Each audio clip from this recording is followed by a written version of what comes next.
we're just waiting for the rest of you guys to join the live, and I'll get started on the Q&A. By the way, the Q&A, I took questions in my group, so if you missed out this time, make sure you're in the Facebook group to get your questions in as well. Cool, I think we are almost ready to start.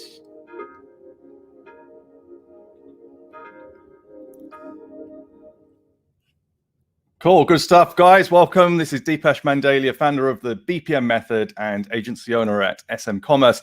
I'm running this Q&A as part of just a monthly thing to hear about what your biggest challenges are, what your biggest frustrations are, whether it's Facebook ads, whether it's your agency. I'm here to cover it all. So the questions have already been submitted into my Facebook group for this session. If you do have other questions, hit them in the comments if you're on the live and put #live.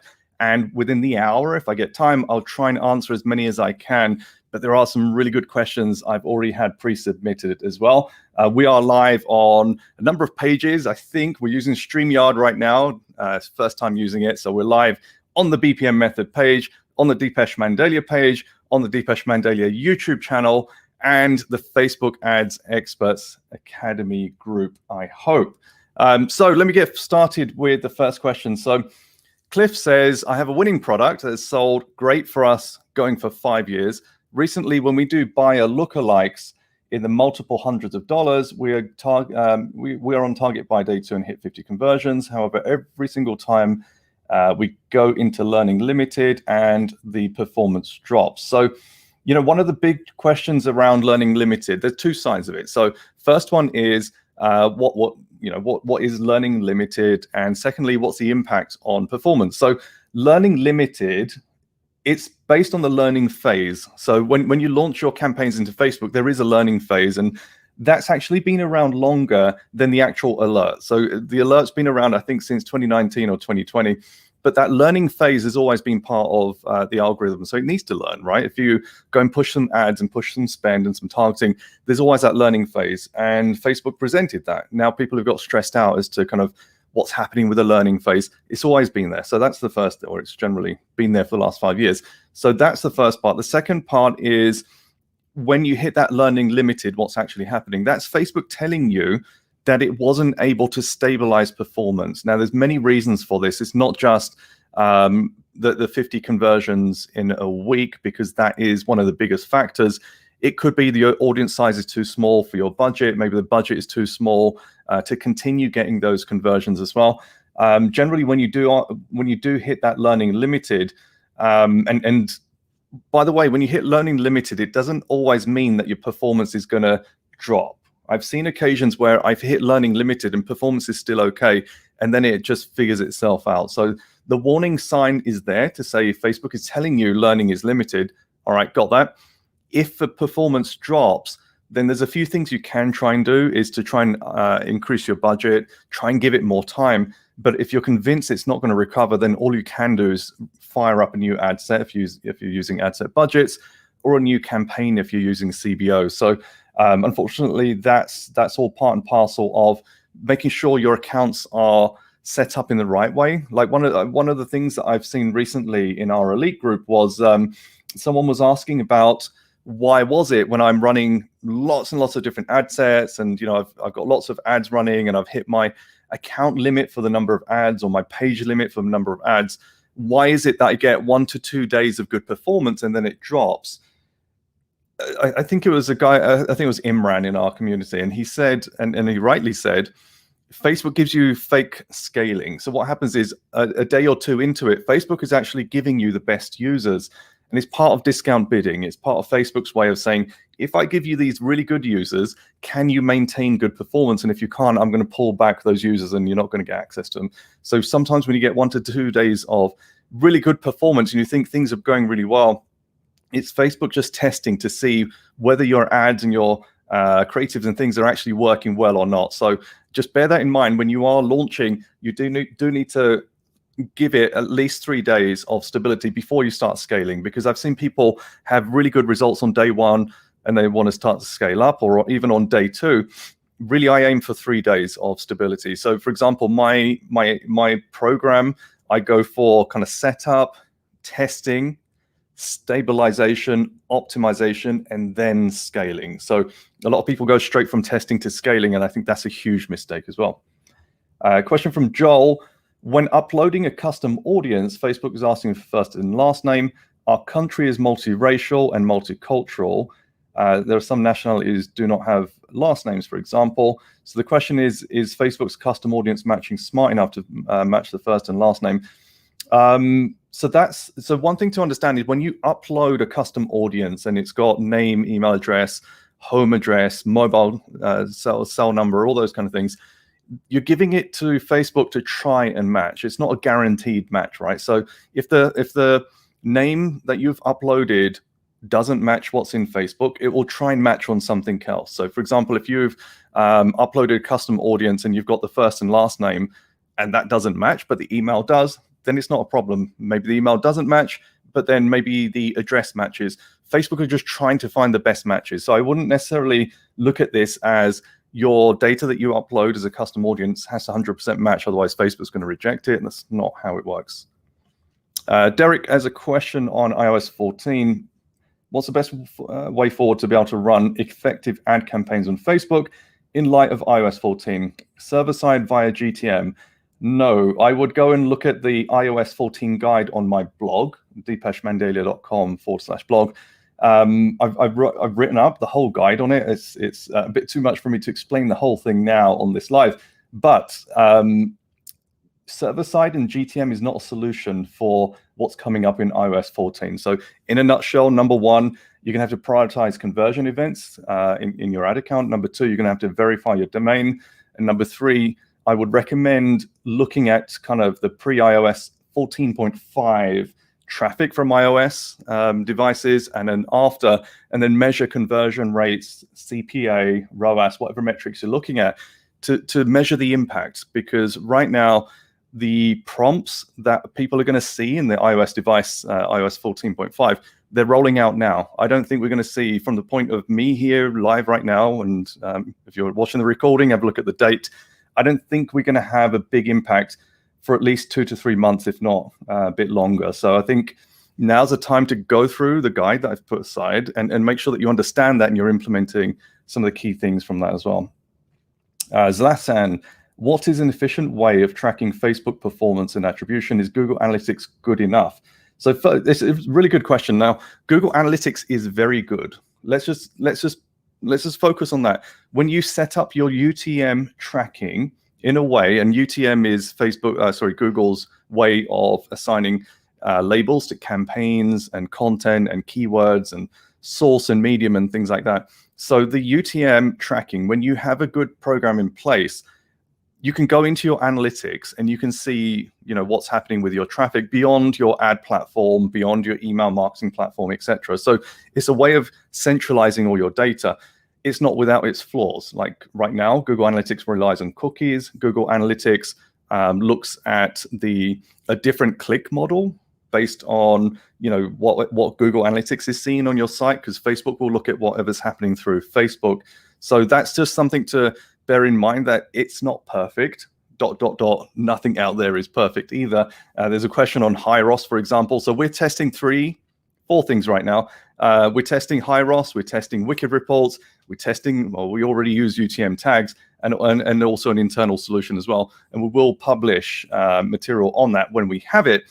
But so far from what I've seen, wicked reports is giving us a lot of insights as to what's going on. So for example, for our own BPM Method program, for all the kind of marketing we're doing, I can quite easily see which channels are contributing overall to sales, how paid is doing against non-paid, how my Facebook campaigns are going, how my Google campaigns are going, and I can kind of make better decisions with what's happening. So, for example, we're just analyzing our Q1 results for the BPM Method and all the programs within it, and email contributed 33% of total revenue, which is quite huge. And within that, I can see which campaigns are driving sales, etc.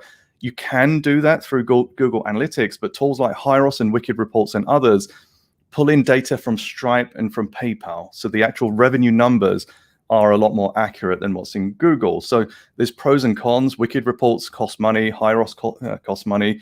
Google Analytics is free for a lot of you as well. So it's kind of just figuring out where you are right now, what your budgets are, what you're trying to understand. Like, write down, these are the things I want to know from the data, rather than going for the platform and saying, hey, what can the platform do for me?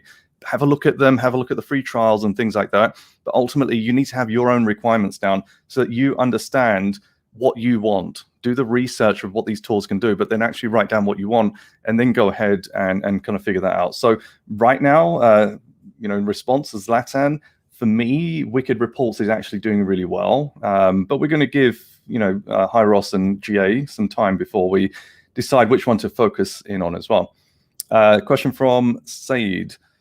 What do you think of an engagement campaign and creating a lookalike audience from engagement and then creating a new campaign with purchase objective? I don't think too much of that, if I'm honest. So like, the way to see it is the different objectives you have in Facebook allow you to tap into a different part of the audience. So let's take a simple example. You have an interest-based targeting in the US, and it brings back 20 million people. The only way to reach 20 million people, apart from having enough budget, is to make sure that you're going for the most broadest campaign objective that you can. So reach and frequency and things like that. If you then go for conversion, you're narrowing that audience. So you're saying, hey, Facebook, I know you've got 20 million people in this audience. I only want the people that are going to convert.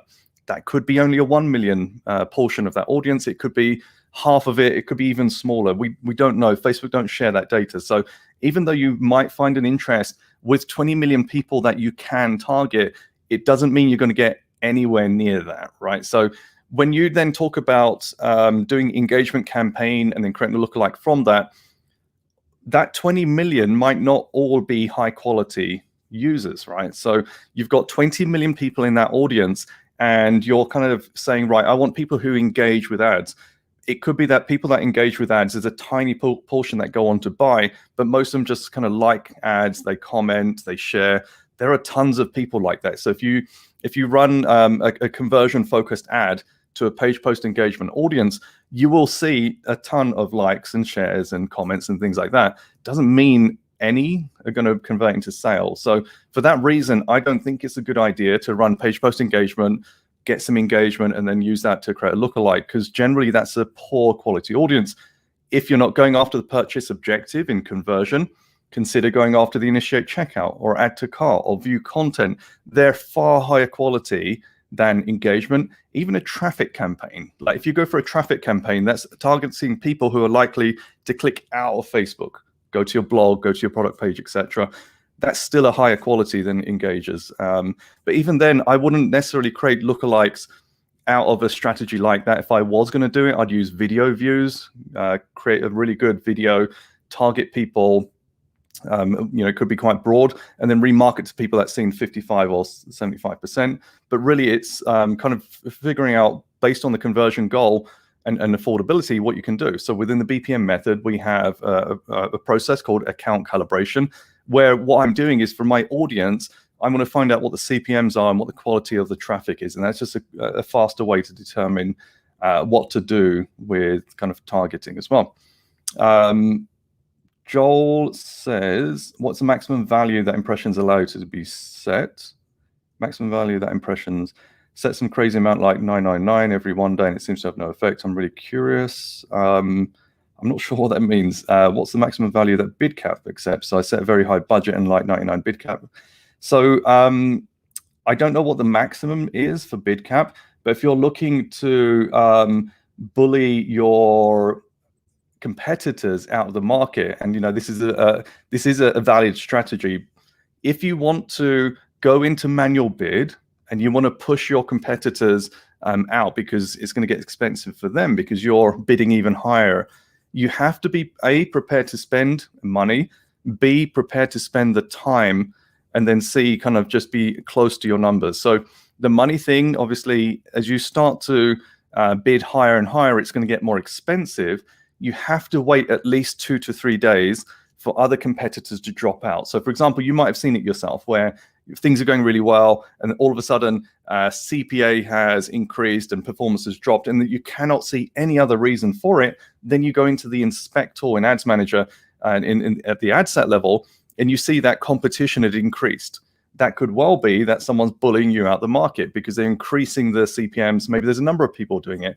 You can also do that to someone else. There's no guarantee it's going to work. And in order to work, you need ads that are performing well, a funnel that's performing well, et cetera, because your CPM, your costs will go up. But as long as your conversion is good, your click-through rates are good, then you can kind of absorb that into your overall cost because you'll access better quality audiences as well. So the manual bidding side of things, it is super powerful, but it is a lot more advanced. It needs a lot more eyes on the data and things like that. So, I'm a big fan of getting the balance right between putting the effort into my ad account and getting the reward back in terms of results. That's why I'm a big fan of CBO. I know a lot of people are still kind of talking about ad set budgets. Some people are not sure about CBO. When you get the configuration right and you're using campaign budgets, simplified account structures, you've primed your pixel in terms of good quality data going into your website. You've got fast loading pages. You've got high converting funnel. When you've got all of those things in place, CBO just works. Auto bidding just works. And it makes your job as an ad buyer so much easier because things just work. You don't have to keep worrying about performance and instability and things like that. And I know for a lot of you, you're going through that and you see a lot of instability and you're like, Facebook hate me, or I can't figure this out, I'm not good enough, etc. A lot of it sometimes is overcomplicating things as well. So, I would really focus on that kind of strand and make sure you're giving Facebook what it needs so it can give you what you need as well. There's a question from Juan. What do you think about the ad being the filter and not segmentation or choice of interest? That's an awesome question, and I would love to answer that. Let me just read the rest of your question. In other words, our ad is exposed to the greatest number of people, and that message does its job. Have you done this in your agency? Do you not use Facebook Pixel and interest? So this is a great question because this is very much everything that the BPM method is about. And yes, this is everything that we try and do in the agency as well.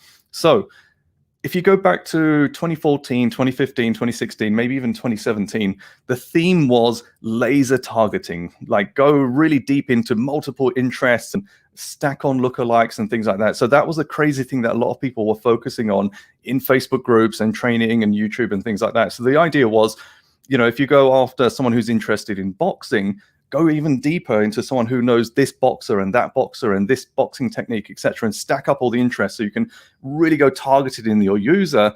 But people were paying less attention to the actual ad itself and the funnel. So they were really going targeted and niche and narrow. What happened was performance was okay, but as the competition starts to pick up, as other people start to push ads and they're competing with you, your ads are not standing out. Now everyone's saying, hey, it'd be great to have a really good marketing hook and a great creative and, a thumbnail and lander and stuff like that. That's always been the case. That's always been the case back since 2013, 2014, when I first started having success with Facebook.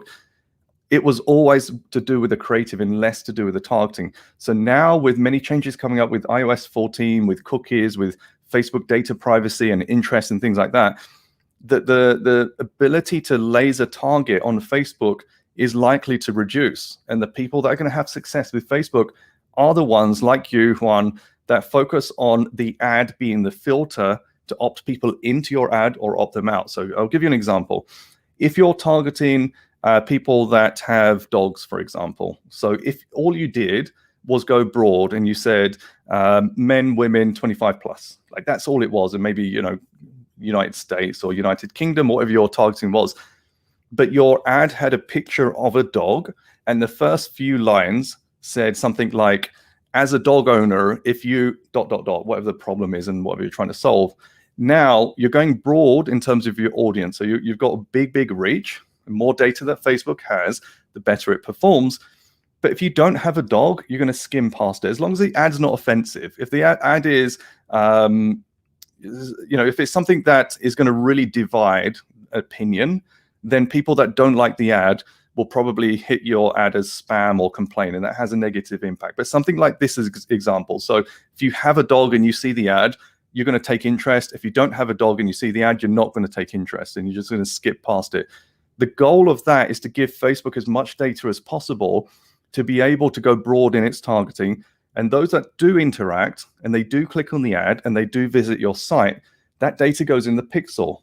That pixel data goes back into your ad account and it goes back into your ad set. So Facebook's looping all of that data back around, and you don't have to do much with targeting. Yes, you can then introduce a lookalike of purchasers or people that have initiated checkout or have signed up for your email or whatever it is. But this as a strategy has worked really, really well for us. Since 2018, 2019, bolting on CBO and all the other things on top have just enhanced it. But I'm a real big fan of using the ad to opt people in. Like the headline and the creative are the thing that pulls people in, whether it's a story ad, whether it's Facebook or Instagram, even Snapchat and TikTok and all these other kind of visual platforms. The same applies, even YouTube as well. If you think about the YouTube videos that you see when you're scrolling around and looking at different videos, the first 30 seconds on most of these video ads that come ahead of your video that you want to watch, they have two goals in mind. Number one, if you're the perfect prospect, they want you to get past the 20, 30 second stage, interact with that video, hopefully click if that's what they're after.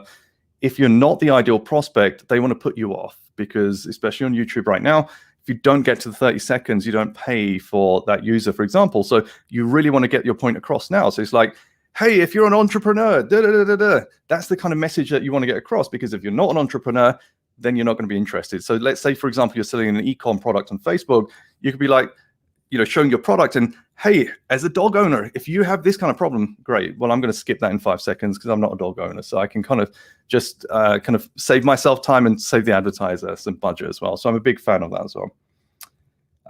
Joel, is there any report in Facebook that shows exactly how the impression cost was calculated? No.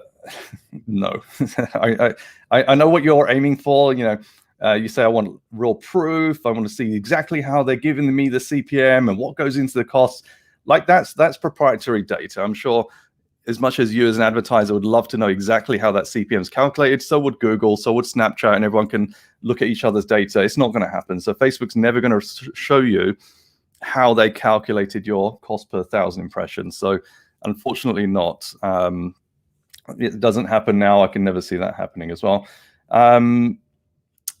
Let's see here. So Mayank says, with a couple of e-com clients, Facebook conversions were significantly higher than what's on Shopify. So Facebook shows 53, Shopify shows 31.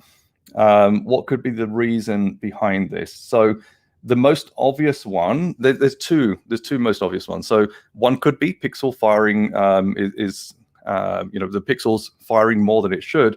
But the other common reason for this is that what you see in Facebook and what you see in Shopify and Google and all that, they're based on different attribution windows. Shopify is showing you sales that have physically come in today. Someone's actually gone to your website and bought, for example, in your case, 31 times. So today, 31 purchases come through. Facebook potentially is showing that it's recorded 53 sales today, of which maybe 31 came through today, but there's attributed sales that have also come through based on clicks that have happened based on your time period as well. So for example, one of the most common things is when you do a 7-day view and you look at sales in Facebook versus Shopify, Facebook's looking at when the click or impression was made, but then when the purchase was made as well. So that's really important to keep an eye on. Sometimes Facebook can show lower than Shopify. So if the click happened 2 days ago, the sale often is attributed there as well. So they're the two main things that I would be looking at to find out what has gone wrong for you. And necessarily, it may not be an issue. It may just be a tracking thing as well. So I would look at Facebook versus Shopify, also versus Google Analytics if you have it installed and tracking conversions, and then any other source of data as well. So you can actually see potentially where the problem is, because generally you might find that Facebook is closer to Google Analytics than Google Analytics is to Shopify. But at least having that kind of measured and kind of tracked, that allows you to see where the problem is. Queenie, where can I find the cost to use your agency? Depends what you're after. So smcommerce.co.uk is where we're at, and you can jump on a call and let us know how we can help, and we'll see if we can and how we can as well. Bupendra, May campaigns running well and was giving rise 3 to 4. Okay, my campaigns, and suddenly CPP increased and still going on. What to do? So as I mentioned before, there's a few different reasons for this. It could be competition. It could be completely external to you. Have a look at the inspect tool. Have a look at your first time ad impressions. Have a look at your competitors and kind of what's happening there. Maybe you've not got enough conversions. So every ad set, if you're using ad set budgets, ideally needs 30 to 50 conversions a week. If you're using CBO, generally that's at the CBO level. But it could be also that there's negative comments on your ads. There's so many reasons, but just I would go through that kind of diagnosis process. Don't just assume that because everything's going well, then everything should continue going well. Sometimes, for example, you'll notice that the ad click-through rate has dropped, and that's a kind of indicator that something at the ad level's gone wrong. And that's where, for example, maybe you're getting negative comments on the ads. Maybe people are saying, hey, it's too expensive, or I bought this product and I had this problem and stuff like that. So there's many reasons that your performance can drop. Maybe it's something on the site. For example, if you're an agency or freelancer, it's very common, unfortunately, for clients to do stuff on their site, not tell you, you see performance drop on your stats, and then you start panicking and start optimizing and changing and things like that, when in reality, they've installed a new plugin on the Shopify store, or they've changed some kind of apps and stuff on their WooCommerce or whatever it is, or there's lots of things that you need to analyze to have a look at where that problem is, and then therefore what to do about it as well. First thing is not to panic. Look at the data first and look at the breakdown of where the issue is, and then go and tackle it. So again, I teach this in the BPM method, but if you take a typical view of ROAS, return on ad spend, as the top of your tree, the two metrics that influence that are cost per acquisition and average order value. So any time that your return on ad spend is not where it needs to be, go and look at those two metrics, cost per acquisition and average order value. For example, we were talking a few weeks ago in the agency where a client's AOV, average order value, had dropped, and therefore ROAS had also dropped, because items that were selling well on this apparel store, particular sizes are out of stock. So although the page was still operating, the conversion in that particular category and that product had dropped. Therefore, average order value had dropped because they were not buying those products as much. So this is part of the investigation stage of figuring out where the problem is. If it's CPA, then it's either conversion rate or cost. And then you can kind of keep drilling down to find the problem and then to determine what to do about it as well. So Ravi, that's the same question. Fatima, why can we still see 28-day attribution window in reporting when we do a comparison for current campaigns, since the window has been removed by Facebook? So there's two parts of this. There's the attribution that happens at the ad set level. So when you go and you create a conversion-based ad set, you can select 1 day and 7 day optimization. You could also previously set 28-day. That's no longer available. Then in your reporting, Facebook have said, as part of this iOS 14 change, that you won't be able to see 28-day attribution in your ads manager. Now, whether that's kind of rolled out globally or not, I don't know. That's probably the only explanation, that they haven't rolled it out to wherever you are in the world right now. But 28-day attribution will be removed from Ads Manager, but you can still access it via the API. So, for example, if you're working with a third-party software provider like RevealBot, Magix, and all that lot, then they will still have access to 28-day, at least for now. But at least in Ads Manager, you won't have access. So, for example, I use Supermetrics. Supermetrics will still give me 28-day access until Facebook take it out of the API. So that's one workaround for that as well. If we're doing lead gen, then service in ad copy, and who should use in lead form, and vice versa. So if you're doing a lead campaign about your services, so I think what you're asking here, Ravi, is using lead forms versus landers. Now, I'm a big fan of testing. First of all, I've been doing this for a long time. I've been in marketing for a couple of decades, and testing always wins. So I'm not going to give you an opinion and say you should do this or do that. Always test. So if you're testing lead gen forms versus a website form, test it. I mean, it doesn't take that long. It's not too difficult to test. One of the things I will say is, generally, I found that the quality of the leads coming through lead gen forms on Facebook are lower than website. However, you can get far lower costs. So it's a balance of, do you want a ton of these emails coming in, and then you kind of use your email funnel to look at the quality, or do you want quality up front? Because don't forget, as you start to grow your email database, you're gonna have to pay more money for more contacts, 10,000, 20, 30, 40, 50. So it's a game of figuring out for you that there's kind of testing and which one's gonna work best for you there as well. So Fatima says, if the client connects his CRM to our ad account and says, I've shared audiences with your ad account, where can we see those shared audiences? You need to actually create that and connect that properly. The first thing is, I would probably ask for a screen share or get access to that and make sure it has been set up. So for example, when we set up audiences from our active campaign for our own kind of info products, it will push that data to Facebook, but sometimes it doesn't always go through. So you just need to follow that all the way through, make sure it is there. So yeah, I would just kind of double check what they've done and just go through the process with them, make sure the custom audience has actually been created. And also for a lot of these custom audiences, you can set up the custom audience on your ads manager and ask them to connect that data to that custom audience as well. And that might be a bit safer for you. Joy says, are there any other components apart from the core 4 that play an important role in success of a campaign? Any way to better create, offer, and audience in the core 4? So FYI, the core 4 is my model on succeeding with any kind of advertising. So this works offline, online, TV, Facebook, etc. You just need to get 4 things done and queued up. Number 1 is your product. Number 2 is your audience. Number 3 is your offer, which is your messaging. And number 4 is your funnel. So Joy's asking, is there a better way of creating the offer and doing the targeting? So I did run an offer workshop recently. It's all in the BPM method. So like if you want to get there faster, go into the BPM method, learn the core 4, and I've broken it down how I create campaigns and offers. And by the way, literally just as I was prepping for this particular live, I was actually writing up an offer and kind of working on something for a big brand, which I'll publish in our email newsletter later today. It's not difficult. It just takes time and practice to come up with really good offers, because a good offer is essentially a great hook. A hook is a message that when you see it, you're immediately attracted or you're repelled. So for example, if you see a hook of a message that says, as a dog owner, if your dog barks a lot, it can be really, really annoying. That immediately will opt you in or not. So you might even be a dog owner, but maybe your dog is behaved. It doesn't bark that much.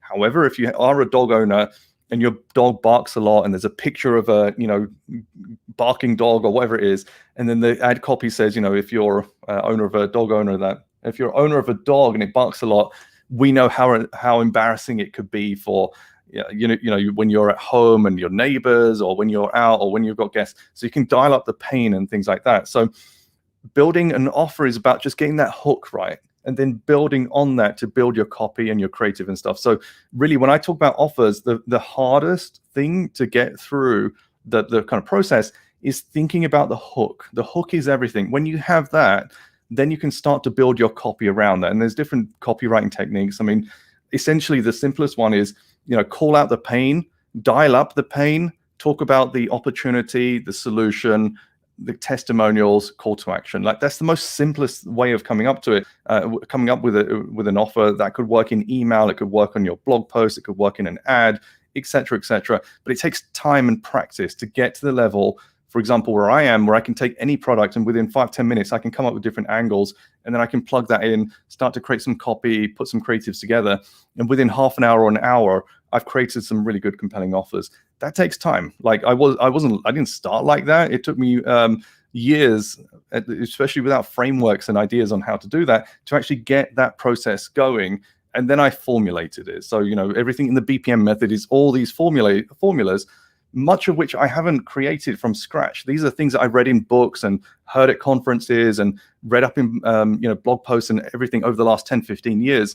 And then all I've done is to simplify it for myself. And it makes sense to me. It makes sense to my team. We used it in the agency, and then we published it out to some of you guys in the BPM method, the cookbook, Elite, etc. And guess what? It works for you as well. That's what it's all about. It's just, you can go and learn this yourself. Go and read books on advertising and marketing, go turn up to those conferences, listen to the big speakers and stuff like that. You can absolutely learn all of this yourself. It's not rocket science. It's not, you need to do 4 or 5 years in Harvard or anything like that. But it's just about, me allowing you to kind of skip that learning phase. So you can actually go and implement it faster by using the framework. So Joy, for example, if you're in the BPM method, how to build great offers is already in there. Go back through the core 4 process, and in particular, the 5W avatar. So today's email will actually include a breakdown of how I do that. So look out for that in the newsletter. But that's all it is. The core 4 and the 5W avatar. You get those 2 things right, it's a breeze. Advertising becomes a breeze. Facebook, all the problems that you have with instability and stuff, it becomes easier to manage, because Facebook advertising, any kind of advertising, is about the offer, the hook, the connection with the audience, and then pushing them through a funnel. That's all it is. All the technicalities of manual bid and duplicating ad sets and stuff, I see that as a distraction. I've tested all these strategies. Some of them do work, but it creates so much more work for you. It creates so much more anxiety and stress, because you have to keep an eye on all your ads and what's happening and stuff like that. That's not something I like to do. I would rather have a bit more control, stability, and not to have to check into my ad account more than a couple of times a day. That's just it. Life's bigger than running ads, right? So I've had a lot of success doing this. I've shared that success with lots of people that have also had success. In fact, last week, there's Alex in our elite program. I think he had that realization. He's been struggling with instability for some time with a client, finally implemented some of the basics of avatar building, building the core 4, improving the funnel, doing the testing properly, and then going into optimization and scaling. And now not only does he have better stability in the results, he's spending less time on running the ads. And I know for some of you, it might be hard to understand or at least visualize this, but the more stability you get and the more money you spend and the more effort you put into that kind of pre-advertising stage, the less time you're actually going to spend in Ads Manager. So FYI, those that are running ads at $1,000 a day, $5,000, $10,000, $20,000, $30,000 a day are more often spending less time in Ads Manager and tweaking and hacking and chasing than those that are spending $50, $100, $150, because there's a lot more instability just naturally within Facebook. But once you break through that barrier and you start to spend $200, $300, $400, $500 a day, or you actually build the right structure, it becomes even easier to run your ads as well. So put the effort in, it makes a huge difference. Leo says, what's the most important digital marketing skills? So if I was to look back at my career and see what's the one thing that's paid me the most in the last 15, 20 years, I would honestly say copywriting.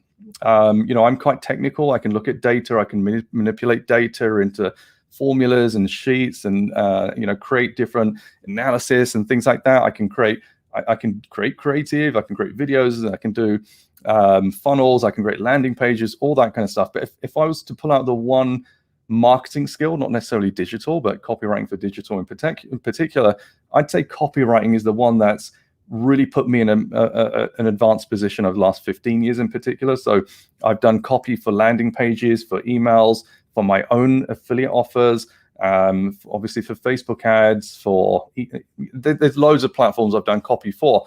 But learning that, and I learned that not consciously. I didn't go out and say, right, I want to learn copywriting. I just happened to pick up things off lots and lots of people. There's not even one resource I know that I could recommend you to go to and say, this is where you should go to learn copywriting. I probably would love to one day have a copywriting program of myself, or even a small book, just to say, these are the key concepts, simplifying it. Like, copy doesn't have to be complex. It's more about, do you understand the structure? So this, I previously shared a typical structure for an ad: call out the pain point, dial up the pain, show the opportunity, show the solution, show some proof, and a call to action. Like, you need to get the structure right, and then you start to fill the words out. The hardest thing about copywriting for me is not writing the copy, but simplifying it down. And that process takes longer than actually writing the copy. Like, this was, that was more about making it simple for me to understand, because when I understand it, most people will understand it as well. I wasn't the most, going through school, I wasn't the most kind of, intelligent person. But when things were explained to me simply, I got it. And that's always been my thing. Like when I explain things to my kids, my team, for myself, I want simple. And I think that as a copywriting concept, it works so much better. So even like, for example, I might write some copy and then I'll look at that, particular keyword and I think, will people understand that? So for example, my audience right now, you guys are worldwide. Like, I don't know where you guys are from. Let me know in the comments, by the way. But, you're as far west as, I don't know, LA, far east as maybe even Fiji. I don't know. But, that's when I'm writing copy, I'm always thinking about the fact that even if people are reading English as their first language and reading the copy, are they going to understand it? And especially for people who have English as a second language, are they going to understand it? And that's really crucial, especially when you have a global audience as well. Jeff, where do you see paid advertising in 6 months regarding channels? Also explaining ad spend budgets to clients to demonstrate benefits clearly in the client's eyes, tools, etc. you see. And small agencies using. I'm not sure about that second question. So the first one, where do you see paid advertising in 6 months regarding channels? So 6 months from now is going to be Q4 and towards the end of the year. I don't see a massive change in the marketing mix, especially from right now. Facebook will still be pretty good and pretty big and pretty strong. Snap and TikTok and YouTube ads and Google ads is still going to be kind of where they are right now, unless anything fundamentally changes. So, there's always governments and policies and Cambridge Analytica's kind of waiting in the wings. So if something fundamentally changes to shift Facebook away from where it is right now, then, maybe that can have a change in channel mix. As an agency right now, up until, last kind of 6-9 months, we were focused heavily on Facebook, but although we consulted on other channels and we brought partners in and we gave our clients a kind of full marketing mix and a full marketing view, we realized we need to take on a little bit more control here. So when we talk about the BPM method, guess what? It works for Snapchat, it works for TikTok, etc. So that's why it's easy and fast for us to expand into those channels. The same processes apply there, except the channels, the way you run the ads are slightly different. But that's the easy part. Actually, the hard part of coming up with a marketing campaign, angle, hook, and offer, once you've got that and you understand that, those channels become a lot easier as well. So the only thing I would say is as an agency, if you're currently running only 1 or 2 ad platforms, then you might want to explore having something as a safe bet. A safe bet is something like email. Like email, it's been challenged for the last 15, 20 years. Messenger was supposed to be an email killer, WhatsApp, SMS, and many others as well.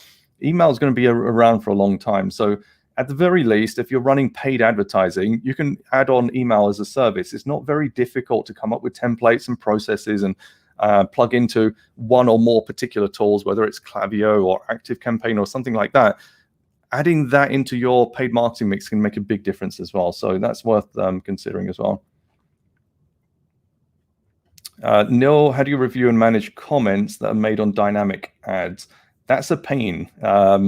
That's unfortunately a bit of a manual task. So just making sure that when you've got ads that launch, for example, we'll have a Slack channel, just ping that over to your customer service team and let them keep a track of all the ads that are running. They can just do a quick daily scan to see what's happening.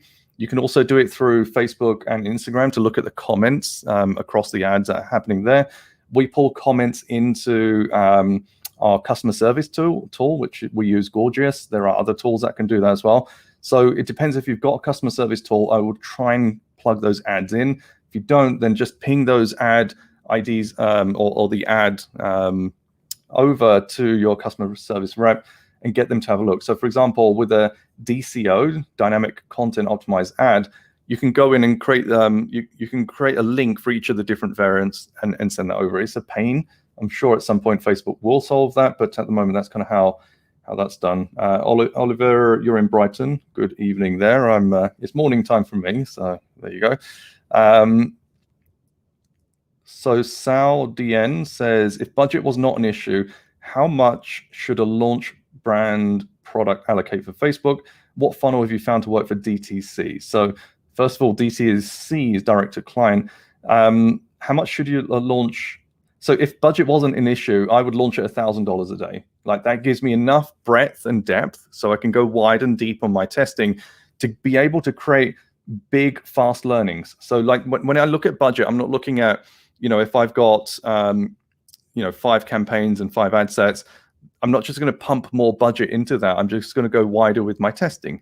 So for example, there was a client in our elite program yesterday talking about email testing, and he wants to test 4 variants of a cart abandonment email, but he doesn't get more than 100 cart abandonments a month.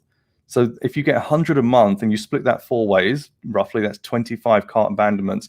It's going to take you a month at least to get good data, if not longer, because who knows what that split of variation is going to be. In the same way, if I'm running my Facebook ads and I've got $100 a day, I'm not going to test that much. If I've got $1,000, I can test a bit more and I can get results faster. So if I was coming into this, I would ask for $1,000 a day for the first 2 weeks, and I'm going to maximize all my testings. As I start to get results, then I start to push more spend into the ad sets and campaigns and stuff that are working. So that's kind of how I would see that. What funnel have you found to work for DTC brands? So we have a Trello board on this as well, and I can share that in the comments later. But there's no one size fits all. It's really to do with the brand, the niche, and kind of how to get the message across. So for example, if you're doing a kind of big brand launch, you want to have a bit more than a product page. So for example, if it's a 1 product website, then your homepage becomes the product page and the brand page and things like that. So big headline to explain what the product is and why it's relevant to the user. Then maybe talking about some social proof, then talking about the problem, the solution, etc. So you can have a long form landing page done like that.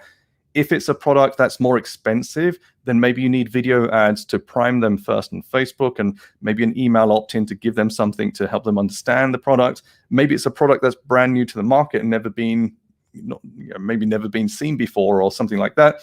Therefore, the funnel needs to be longer. So they're the kind of things that I go through. And Sal, I think you're on the BPM method. If you go into the 5W avatar and you look at Maslow's hierarchy of needs, that's what I base my funnel and my marketing decision on, because the Maslow hierarchy of needs, and you can go and Google that for everyone else, that kind of dictates, and it's a loose model, it dictates where my product is solving the problem, and therefore how hard I need to work at explaining what that problem and solution is. So for example, if I'm selling flavored bottled water, I don't need to explain what water is. I think everyone in the world knows what water is. I don't necessarily need to explain why water is beneficial for you.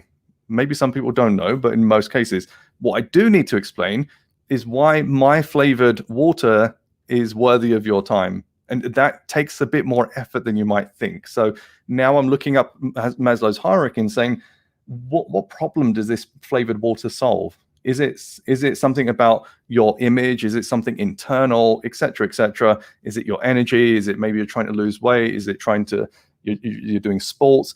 Is it hydration? Those kind of things come out, then I can build my angles and hooks. And that then forms my launch plan of kind of how I'm going to market this, what my funnel looks like, et cetera, et cetera. So that's the kind of approach I would take for that as well. Don't know if it's Michaela I think. On a new ad account, can you increase your budget by 3 to 4x and still see consistent results, or is it better to increase moderately, and why? So first of all, when you have a brand new ad account, right now at least, Facebook will cap your spend because they don't want people, especially the black hat marketers that create an ad account, they run some ads, they get burnt, they lose their ad account, launch a new ad account. In the past, before these caps existed, people, and these are serious black hat marketers, would launch ads into the thousands, if not tens of thousands on day 1, day 2, day 3, because they knew their audience, had done lots of testing, and it was literally, let's just scale it as fast as possible because Facebook are going to ban us. Great, we're being banned, launch a new ad account, scale it as fast as possible. So Facebook have kind of just put that control in place. So first of all, you can't scale too aggressively on a brand new account. Is it better to go moderately or fast? There's 2 sides of this. Number one, if you want to get your account limits increased quickly, then you do want to hit the cap quickly as well. I think it's about $250 a day, $500 a day. It depends on where you are in the world as well. So in that case, if you're planning to spend into the thousands and tens of thousands, you do want to hit that cap quickly and then apply to get your cap removed.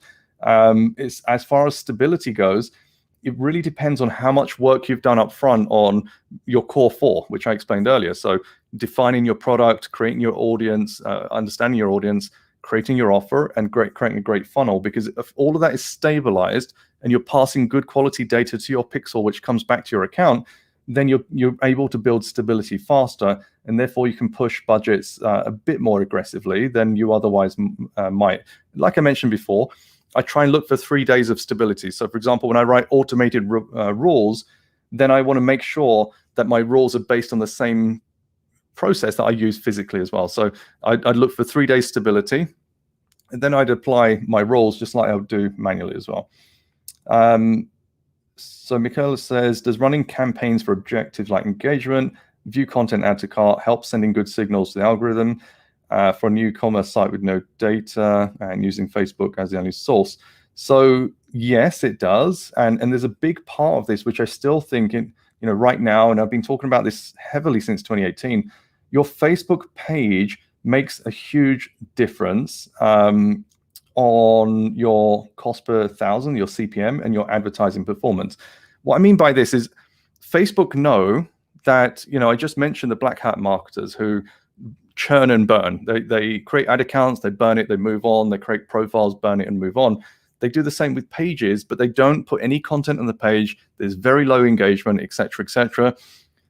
When you look at brands, when you look at serious brands, small and large, that care about their customer, that care about maintaining their image and things like that, they're also active on their page. So the Facebook page, even if it's got 100 followers, 1,000, 10,000, 100,000, they're posting really good, engaging content, and they're waiting for that feedback, and they're adapting it.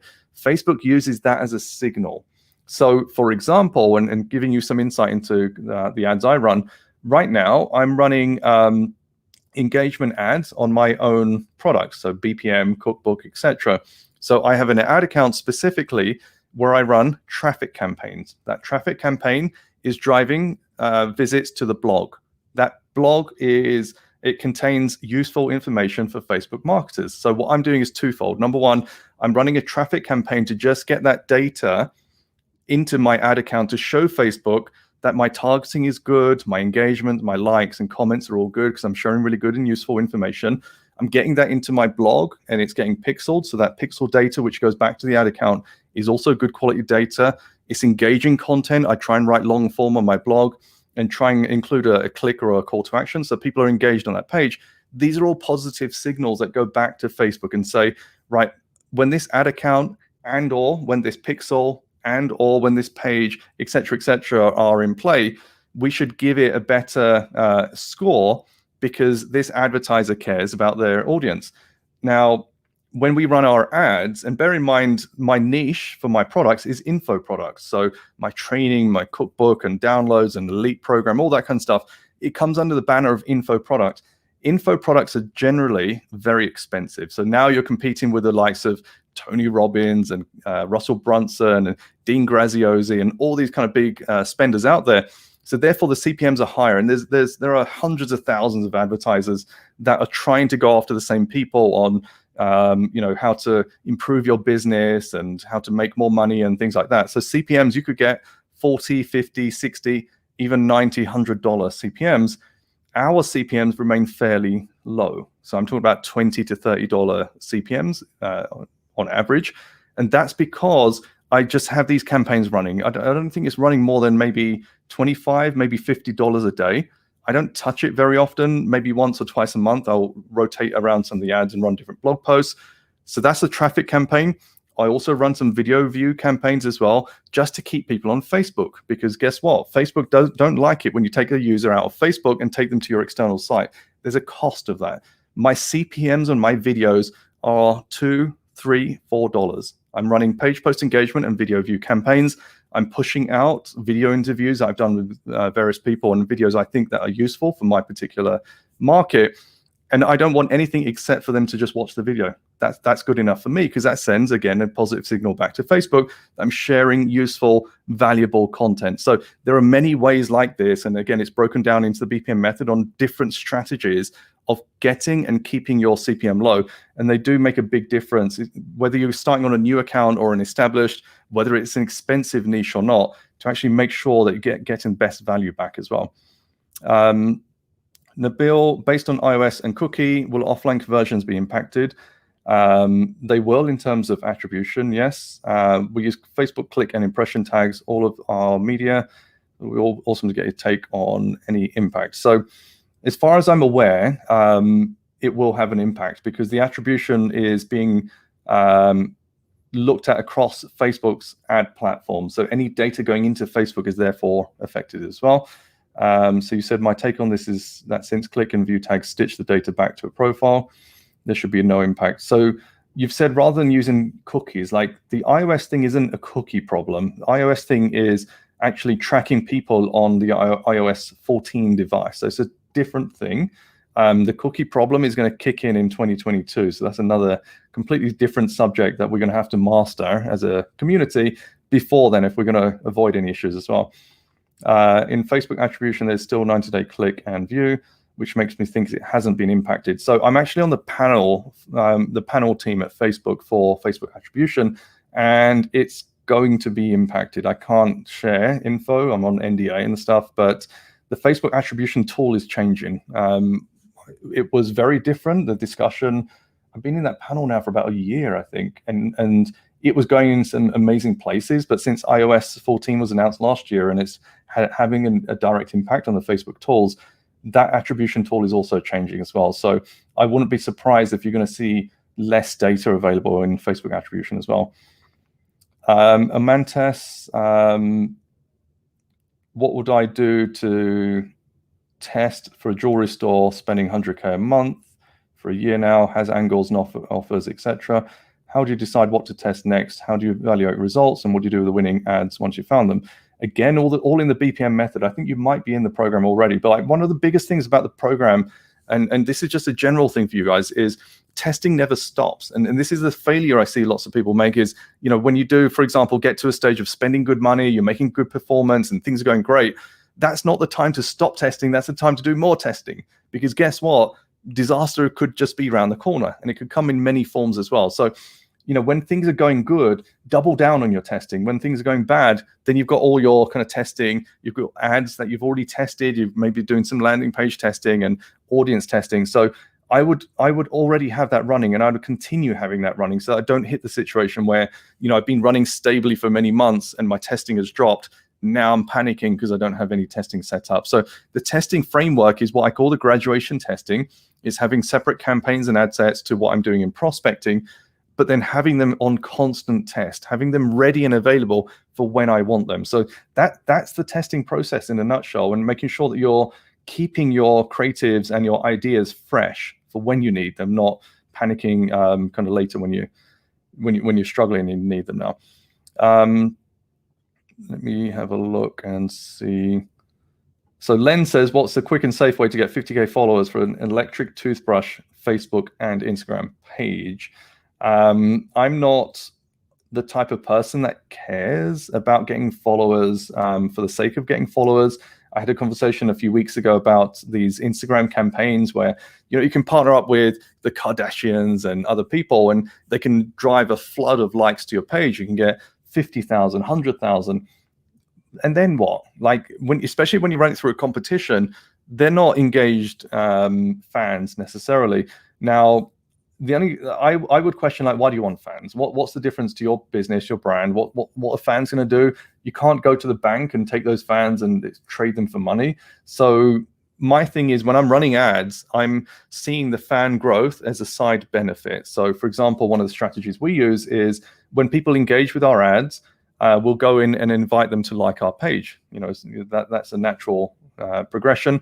I don't go for like campaigns and things like that. I know some people do suggest doing that, but Facebook's clever, and they can tell between a fan that's just liked your page and not engaging, and a fan that's liked your page and actually has engaged with ads and is engaging with organic posts as well. Isabel, which is the best method to scale Facebook right now? So best is a really broad term. Best in terms of profitable and stable is using CBO and using auto bidding and doing 30% budget increases once every 2 days. Like, if you want the best method, and we automate this as well. So when things are going well, you can run automated roles and it's really easy. So like, best for you might be very different. And maybe you want to get to the 10K as fast as you can. Maybe you're happy spending lots of time in Ads Manager and you want to use manual bid. That's also fine. Maybe you just want a hands-off approach, and it's the example I gave you as well. So really, the best type of scaling happens when you've got your testing process set, when you've done your research on your avatars, you've got your creative angles, you're doing optimization. I'd spend more time on optimization than scaling. Scaling is then the benefit of all of that you've done. So scaling, and again, I've seen lots of people that, for example, even coming to my program, they'll go straight to the scaling section, and then we'll get a message a week later and say, well, I tried the scaling strategies, they didn't work. And we're like, well, we looked at the Kajabi backend. You haven't actually looked at any other part of the training. Like, you can't scale on its own. I've even been tempted to block access to the scaling until they've gone through the other sections. We don't. We give you access to everything. But there's a process behind it. There are a small percentage of people that have already done all the priming. They've got great ads, funnels, offers, etc. And then you can go straight to the scaling. And a lot of people use the cookbook for that as well. But scaling is a benefit of doing all the kind of work up front as well. Chris says how to reach 5,000 ROAS. So if you don't care about how much you're actually making, you could quite easily sell a high ticket product, just do retargeting, and you'll hit high ROAS. So that's probably the quickest way. And I know you're, it was a tongue-in-cheek question, so hopefully that tongue-in-cheek answer was good enough as well. Delphine says, which conversion window would you recommend to monitor a campaign with a purchase objective? Would you make a difference of conversion window for retargeting campaigns? So really, for me, the conversion window comes down to how quickly are people going to take the action that you're optimizing for. So for example, if top of funnel, you're optimizing for purchase and you're selling a low ticket item, let's say $10, $15, $20, and most people purchase on the first day, then you can just send a 1 day window and Facebook just optimize for that. If it takes 2 or 3 days to convert, then I'd set a 7 day window. So that's how I'd look at it. If you're doing retargeting, test it. You can actually run a Facebook split test, and you can run your retargeting audience, use the 1 day, use the 7 day view, give it a week of testing, and actually see which one performs best. Most likely the 1 day for lower ticket, 7 day for higher ticket. That's the simplest way of seeing it. Again, I'd just test it and figure out what the right thing is for you as well. Cool. I'm just going back through these questions. So Abby, quick question. What's your current strategy to test new audiences? It's the same strategy it's been for many, many years. So I have 3 parts of graduation testing. Phase 1 is testing my audiences with my best ads, if I've got them, or using the ads that were created through the avatar process in Core 4. Phase 2 is taking those best ads, the best audiences, and then testing new creatives and angles. And then phase 3 is my prospecting. So that's been the case for some time now, and it hasn't changed. And actually, it's the same process that a BPM Method student still uses on Snapchat, and B is something that one of the BPM students actually implemented in YouTube, and the same thing works there. So again, like the processes are fairly generic. Yes, obviously you need to do certain things differently on Facebook versus Snap versus YouTube, but a lot of the concepts on marketing and process are fairly similar as well.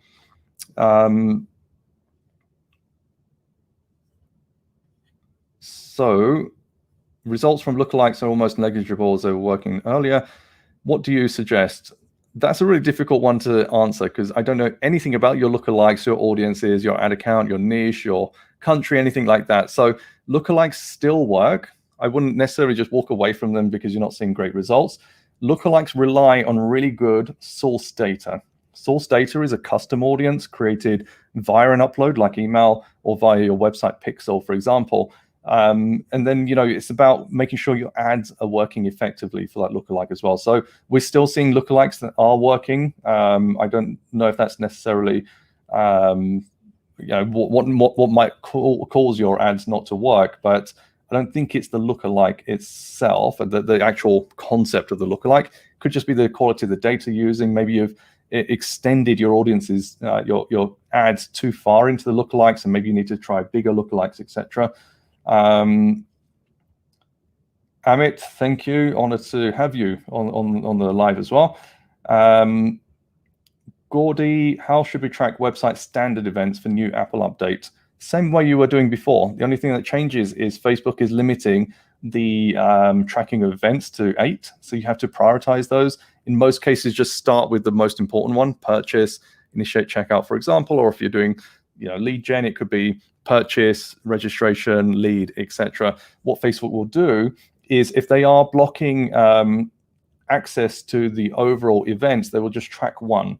So for example, if someone makes a purchase and that's the only one that's tracked, then make that number one. If someone isn't being blocked from tracking, then obviously you'll get the data across those different ones as well. So Hanad, I'm running different products from a variety of niches in my store. How do I use different pixels since the Facebook channel only uses 1 pixels?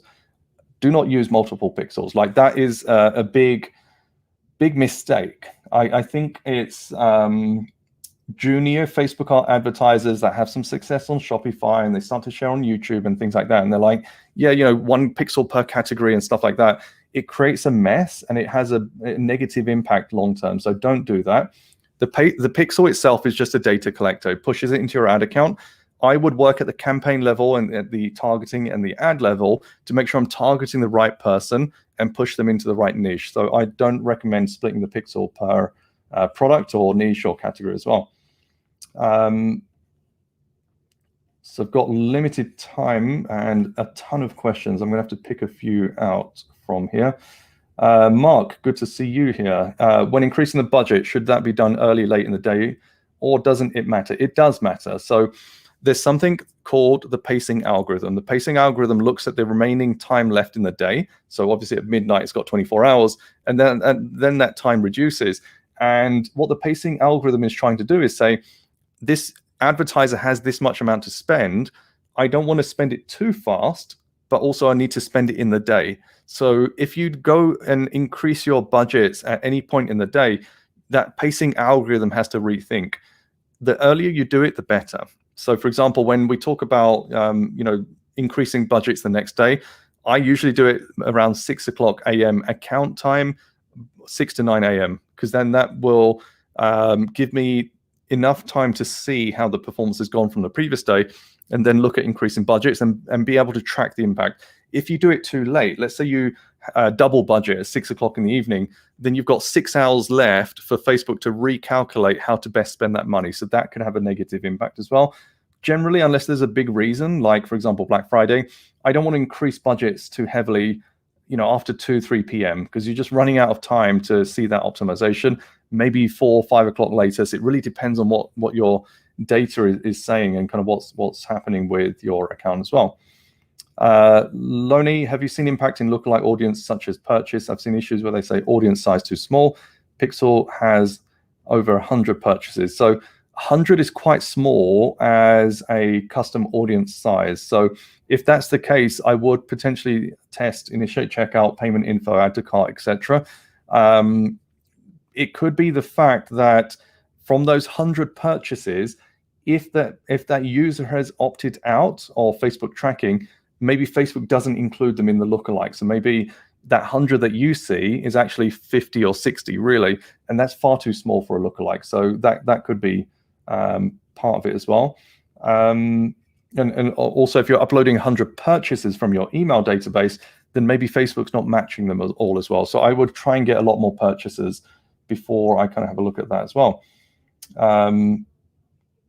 Good evening to you as well, Jingo. How can I get RevealBot rules from that interview you did with those 2 guys last week? So to get the RevealBot rules, I believe that was actually included in the video interview itself. So on YouTube, if you go and have a look for that video interview, in the description and link below, A, there's a link to sign up for RevealBot, and B, there should be a link for the rules as well. So if not, just drop a comment and my team will help to find that out in that particular video as well. Space Vibe, do you think newer agencies will be doomed with iOS 14?